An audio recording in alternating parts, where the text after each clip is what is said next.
हिंदी में यूपीएससी की तैयारी से संबंधित प्रोग्राम्स को देखने के लिए सब्सक्राइब करें स्टडी IQIAS हिंदी। दोस्तों, आजकल विश्व भर में हाइब्रिड वॉरफेयर चल रहा है। मतलब साइबर क्राइम का जो खतरा है वो बहुत ज्यादा बढ़ा हुआ है। साइबर क्राइम में जो सबसे बड़ी प्रॉब्लम है वो ये है कि ये पता नहीं चल रहा कि साइबर क्राइम हो कहां से रहा है, इसका अड्डा क्या है। अगर ये पता चल जाए तो उसको निस्तेनाबूद करना आसान हो जाएगा, इवन उसके लिए या उस देश जो इस तरह की साइबर क्राइम्स के बढ़ावा दे रहा है या उनको संरक्षण दे रहा है, उसके अगेंस्ट में जो आपकी विश्व स्तर पर कुछ नियम बनाए जा सकते हैं, कुछ प्रतिक्रिया यहाँ पर की जा सकती है। तो जो सबसे बड़ा खतरा है वो यही है कि ये नहीं पता चल रहा कि कहाँ से ये साइबर क्राइम है जिसको बढ़ावा दिया जाए। एग्जाम्पल के रूप में अगर मैं आपको समझाऊं तो आप इसको ऐसे समझिए कि जैसे कि मान लीजिए कि पाकिस्तान है या चाइना है। पाकिस्तान और चाइना है जो वो नॉन स्टेट एक्टर्स को संरक्षण देते हैं। नॉन स्टेट एक्टर मैंने बोला, इसका मतलब गैर राज्य अभिकर्ता। गैर राज्य अभिकर्ता का मतलब हुआ कि ऐसे ग्रुप्स जिनका खुद की कोई पॉपुलेशन नहीं है, जिनकी खुद की कोई अपनी टेरिटरी नहीं है, जिनकी खुद की अपनी कोई स्वायत्तता नहीं है, तो वो लोग जो है नॉन स्टेट एक्टर्स में कहलाते हैं। वहीं स्टेट एक्टर का मतलब अपनी खुद की एक टेरिटरी या बाउंड्री होनी चाहिए, अपनी खुद की पॉपुलेशन होनी चाहिए और सॉवरेनिटी यहाँ पर होनी चाहिए। तो ये आपका एक बेसिक डिफरेंस हो गया। जैसे कि एग्जाम्पल के तौर पे टेररिज्म है तो ये भी नॉन स्टेट एक्टर्स में आता है, ठीक है। या अलगाववाद को जो लोग बढ़ावा दे रहे हैं वो नॉन स्टेट एक्टर्स हो गए।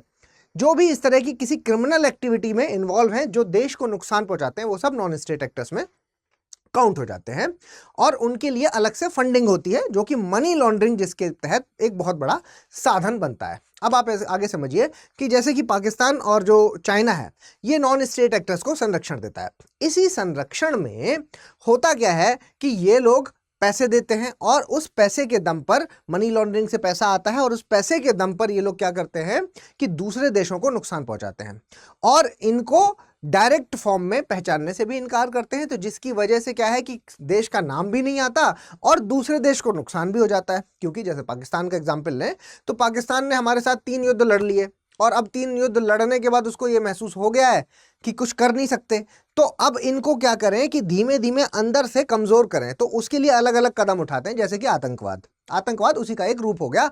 और ये है जो ये अलग तरह का आतंकवाद है, ये साइबर हमला है। तो अगर यहां पर यह पता चल जाए कि कौन कर रहा है तभी तो उसके अगेंस्ट हम एक्शंस ले पाएंगे, ठीक है।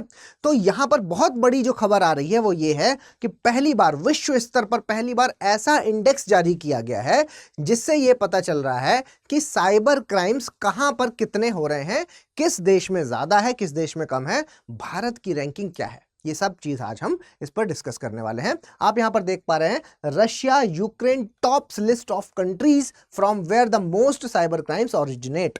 जो मैक्सिमम साइबर क्राइम्स हैं जहां से ओरिजिनेट होते हैं उसमें आप पाएंगे कि रशिया सबसे ज्यादा ऊपर है। नंबर 1 पे रशिया है और नंबर 2 पे यूक्रेन है। अभी ये दोनों आपस में भिड़े हुए भी हैं। रशिया और यूक्रेन का जो वॉर है वो भी अभी चल ही रहा है और इसमें ये वॉर डायरेक्ट फॉर्म में तो चल ही रहा है ये, लेकिन इनडायरेक्टली भी साथ में चल रहा है, इसीलिए हम इसको हाइब्रिड नाम दे रहे हैं। और विश्व भर में इस तरह की जो युद्ध हैं वो चल रहे हैं जो छुप छुप करके किए जा रहे हैं। साइबर हमले का मतलब तो आप समझ ही रहे होंगे। साइबर हमले का मतलब हुआ कि आपका कोई डेटा चोरी कर ली जाए, आपकी कोई बहुत ही इंपॉर्टेंट इंफॉर्मेशन है जो वो लीक हो जाए, या आपका कुछ इस तरह के कुछ मैलवेयर्स या सॉफ्टवेयर बना दिए जाएं जिससे कि क्या है कि जैसे रैंसमवेयर हो गया, रैंसमवेयर बना दिया जाए, आपसे फिरौती मांगी जाए। WannaCry आया था जो, उसी के बारे में मैं चर्चा कर रहा हूं। चलिए, तो मैं वो कैटेगरी भी बताऊंगा कि कौन सी कैटेगरी है जिनके बेसिस पर इन्होंने ये डेटा निकाला है, जिससे ये रशिया है जो इसने टॉप किया है और बाकी कौन कौन से देश हैं जो टॉप 5 में है और भारत की स्थिति क्या है, ठीक है। तो ये किसने जारी किया है, ध्यान रखिएगा, यूनिवर्सिटी ऑफ ऑक्सफोर्ड यूनिवर्सिटी की तरफ से ये डेटा आया है। और ऑक्सफोर्ड यूनिवर्सिटी ने यहां पर आप देख रहे हैं कि ये जो डेटा निकाला है, जो रैंकिंग निकाली है, उसके लिए उन्होंने कौन कौन सी चीजें हैं जिनको मानक की तरह यूज किया है। तो यहां पर आप ये देख पा रहे हैं कि टेक्निकल प्रोडक्ट और सर्विसेज, ये चीज इन्होंने टेक्निकल प्रोडक्ट, एक चीज टेक्निकल प्रोडक्ट से मतलब है कि कोडिंग करके मैलवेयर्स बना करके इन्होंने उन प्रोडक्ट को बना करके इसको दूसरे देश में या दूसरे जो भी अगेंस्ट में है उनके अगेंस्ट भेज करके या उनकी हैकिंग करके उनको, उनके जो कंप्यूटर्स हैं, लैपटॉप्स हैं, उनको सबको हैक करके मैलवेयर्स भेज करके परेशान किया जा रहा है। दूसरा देखिए, अटैक्स एंड एक्सटॉर्शन। एक्सटॉर्शन ये वही हो गया WannaCry जैसा एग्जाम्पल, मतलब कि फिरौती। यहां पर क्या रैंसमवेयर का काम क्या होता है कि उस रैंसम शब्द का मतलब है फिरौती, ठीक है।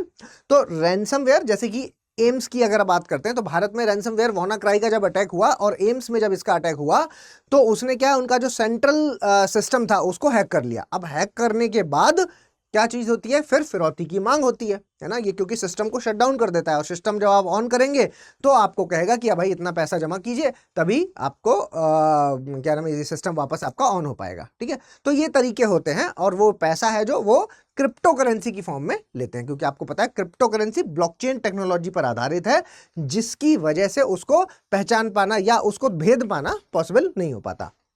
चलिए आगे देखते हैं, डेटा और आइडेंटिटी थेफ्ट, है ना, डेटा की चोरी। आइडेंटिटी थेफ्ट मतलब कि जो डेटा है उसकी चोरी कर लेना, इस तरह के मेलवेयर, इस तरह के स्पाईवेयर वगैरह भेज देना। अभी हम लोगों ने कल पेगासस वाली न्यूज़ भी पढ़ी थी, अगर जिसने नहीं देखी हो प्लीज़ वीडियोस की प्लेलिस्ट में जाकर के पेगासस वाली न्यूज़ भी देख सकते हैं, क्योंकि पेगासस जो आपने 2-3 साल पहले नाम सुना था, अभी फिर से चर्चा में आ गया है।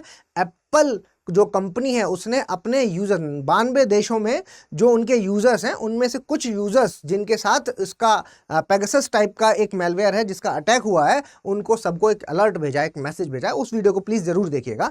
तो वही चीज यहां पर बताई जा रही है कि आइडेंटिटी थेफ्ट, उसके अलावा स्कैम्स, ठीक है, स्कैम्स हैं जो वो भी यहां पर बताया जा रहा है कि भाई ईमेल हो गया आपका, फिशिंग हो गया, एक कोई लिंक आया आपने उस पर क्लिक किया या कोई अटैचमेंट आया आपने उसको क्लिक किया और फिर आपके सिस्टम में वो जो सॉफ्टवेयर भेजा गया या फिर जो वायरस भेजा गया है वो इंस्टॉल हो जाएगा और ऑटोमेटिकली सारी इंफॉर्मेशन है जो वो डेटा सेंटर में चली जाएगी, ठीक है।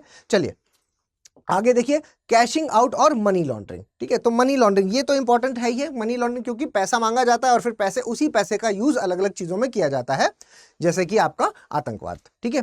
तो ये सारे क्राइटेरिया बनाए हैं और इसका सर्वे किया किसने है, तो आप यहां पर देख पा रहे हैं, completed by 92 top cyber crime expert. पूरे विश्व के जो 92 साइबर क्राइम एक्सपर्ट्स हैं उन्होंने ये सर्वे किया है, उस आधार पर ये रैंकिंग निकाली गई है, जो कि आसानी पैदा कर रही है कि हमें पता चल जाएगा कि अड्डे कौन कौन से हैं इन पे, ताकि एक्शंस लेना आसान हो जाए। तो सबसे ऊपर सबसे पहला नाम है रशिया का, ये रैंकिंग याद रखिएगा, टॉप 5 तो याद ही रखिए।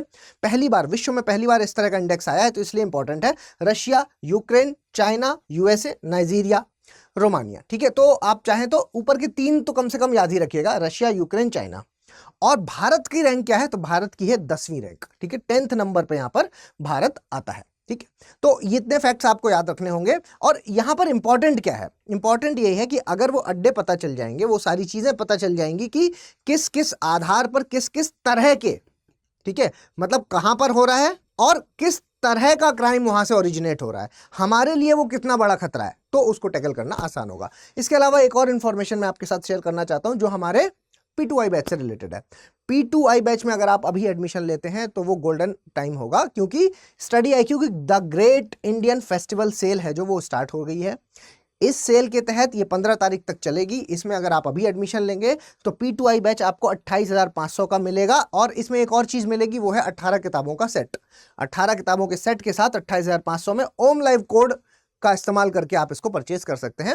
और अगर आपने बुक्स पहले से परचेज कर रखी हैं तो आपको सिर्फ बैच चाहिए, तो उस केस में आपको 23,500 रुपया देना है और ओम लाइव कोड का इस्तेमाल करना है और इस बैच के साथ जुड़ जाना है। अगर आप मेरे साथ लगातार करंट अफेयर्स की खबरों में जुड़े रहना चाहते हैं तो प्लीज़ मेरा टेलीग्राम चैनल है उसको एक बार ज्वाइन कर लीजिए। और अगर ये वीडियो आपको पसंद आए तो प्लीज़ लाइक, शेयर और सब्सक्राइब जरूर कीजिएगा। और ओम द्विवेदी स्टडी IQ ये मेरा टेलीग्राम आईडी है, इसको सर्च करके आप इसको प्लीज़ ज्वाइन कर लीजिए।